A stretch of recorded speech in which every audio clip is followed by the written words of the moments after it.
I'm Lydia Harrison, MW, Head of Education and Events at WSET School London and one of our wine educators. In this video, we're going to talk about the white wines of Burgundy, home of Chardonnay in France and arguably some of the most sought after wines in the world. First of all, let's look at the natural factors in Burgundy. The majority of the region has a moderate continental climate. This gives cold winters, short warm summers and a shorter growing season with high diurnal range. The exception to this is Chablis, which is located up in the north of Burgundy. The vineyards here are actually closer to those of Champagne than the rest of Burgundy and therefore have a cool continental climate because it's further north and therefore have lower temperatures. Because of the continental climate, one of the key weather hazards here in Burgundy is frost, particularly up in Chablis, but also in the other parts of Burgundy. Because you have a cold winter, when spring comes and temperatures get above 10 degrees, the buds burst and start to grow. If this is then followed by a cold snap, this can be really damaging to the buds and the subsequent yields for the vines. In order to combat frost, the best thing is to plant your vineyards on a slope because the cold air will drain and therefore not affect the vines. Other things you can do to combat the risk of frost are things like fans or heaters which circulate the air and raise the temperature of the air and prevent it from getting too cold. One of the other weather challenges in the region is hail, and this can fall and completely knock bunches off the vine or split open the berries, which are then going to rot and be exposed to disease. The simple thing about Burgundy is that the white wines here are all made really from one white grape variety, which is Chardonnay. For the red wines, which we're not going to focus on in this video, the key grape variety is Pinot Noir. There are two other minor grape varieties, Aligoté as a white wine and Gamay for the reds. But for the whites that we're going to talk about for the rest of the video, we're going to focus on Chardonnay. Chardonnay is an early ripening white grape, so it suits this continental climate. It's non-aromatic and it tends to have primary characteristics of citrus and stone fruit. In the majority of Burgundy, this will give lemon, peach flavours and high acidity.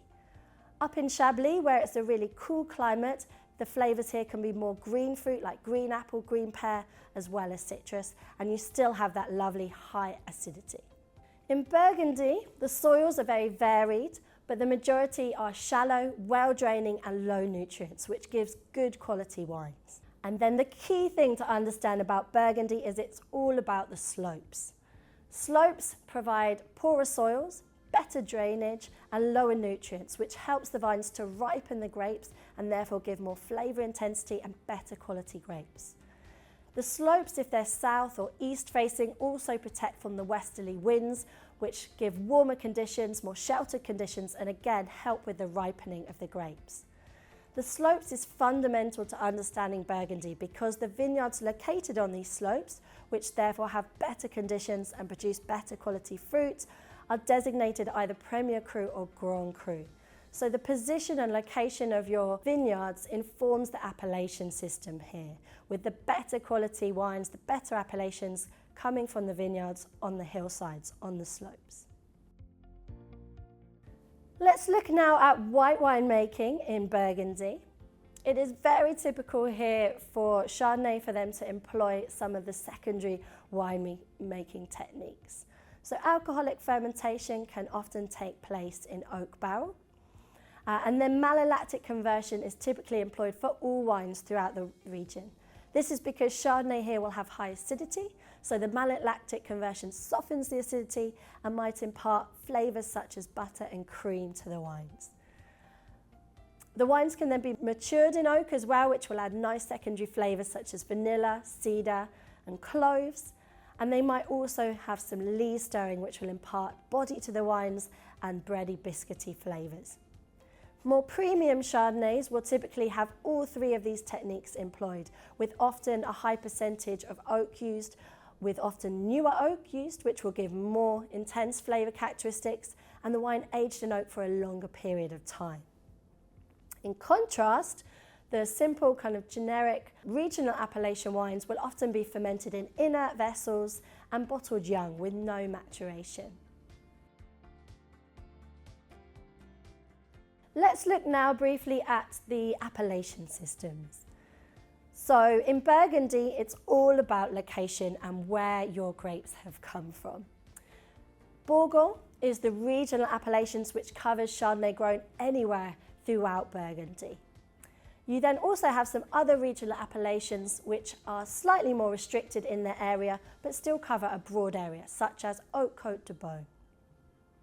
Above that, you have the commune or village level appellations. This is for Chardonnay that's grown in vineyards just around a particular village, such as Chablis or Chassagne-Montrachet. Above that, you then have the specific vineyard appellations. So the better quality vineyards within the village are designated Premier Cru, and you will see that labelling term on the label. So the wine might say Chablis Premier Cru. If it's Chardonnay just from one particular vineyard, it will also state the name of that vineyard. And then at the absolute top of the hierarchy is the Grand Cru appellations.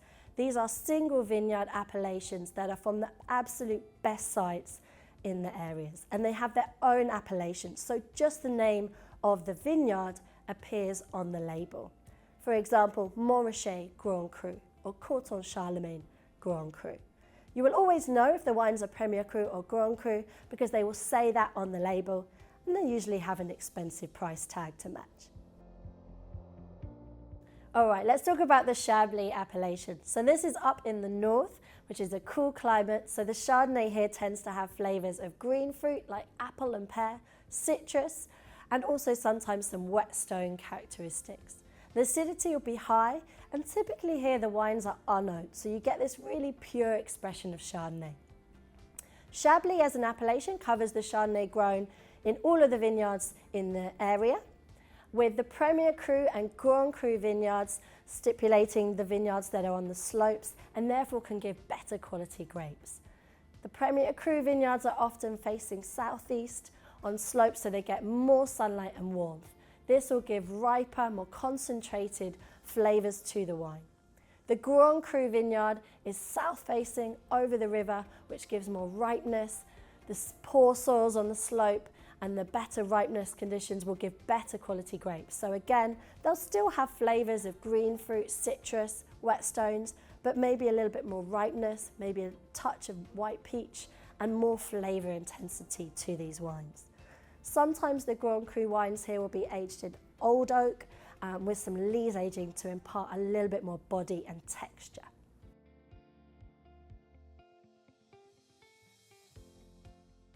Now to the Côte d'Or, which is the heartland of Burgundy. And this is split into the Côte de Nuits in the north and the Côte de Beaune in the south. The Côte de Nuits is where some of the top red wines for Pinot Noir come from, which we're not going to focus on here. Instead, we're going to look at the Côte de Beaune, which is where a lot of the most famous Chardonnay wines are produced. Again, you have the regional level appellations which cover a wider area, such as Bourgogne Haute-Côte de Beaune, which is the Chardonnay grown at the top of the slope. This is a little bit more exposed, so can struggle to ripen in cooler years. The wines here will have high acidity, maybe some citrus fruit, and in warmer years maybe some stone fruit, but are generally less concentrated than the better quality sites. The Chardonnay grown around the villages or communes will state the name of that village or commune appellation on the label, such as Chassagne-Montrachet, Puligny-Montrachet, or Meursault. These are some of the famous white wine communes of the Côte de Beaune. The better quality vineyards in these sites will be designated Premier Cru or even Grand Cru, and these will be the vineyards that are in the mid-slope, so they benefit from better drainage, better protection from the westerly winds, poorer soils, all of the things that will give you more flavour concentration in the wines. The Chardonnay here in this moderate continental climate will have citrus fruit like ripe lemon and some stone fruit characters like peach. And the wines typically will be fermented and aged in oak, the better quality wines. They'll also go through malolactic and maybe some lees aging. And the top quality wines from the Premier Cru and Grand Cru vineyards that have lots of flavour concentration can also age for a long period in bottle and gain tertiary notes such as honey and nuts. Between the villages, there are different soil types with many different soils throughout Burgundy, which can give subtle differences in the flavour profile of your Chardonnay throughout the region. Not all the villages here have Grand Cru sites. For example, Meursault has lots of Premier Cru vineyards but doesn't have a Grand Cru appellation.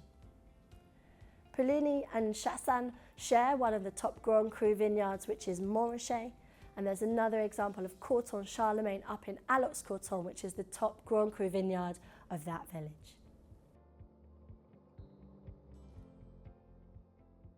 Let's have a look at another example theory question. So, the Côte d'Or produces some of the best Chardonnay in the world. Identify 2 natural factors and explain how they contribute to the high quality of wines produced here.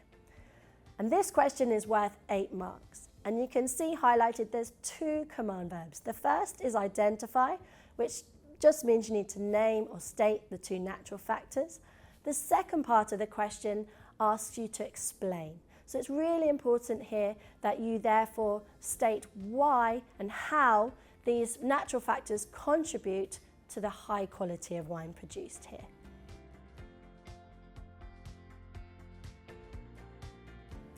So we've got 2 natural factors. The first is aspect.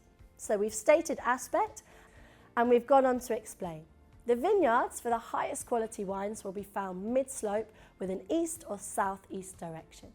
This will mean the grapes are exposed to a greater amount of heat and sunlight, which will aid ripening, which is key for high quality wines.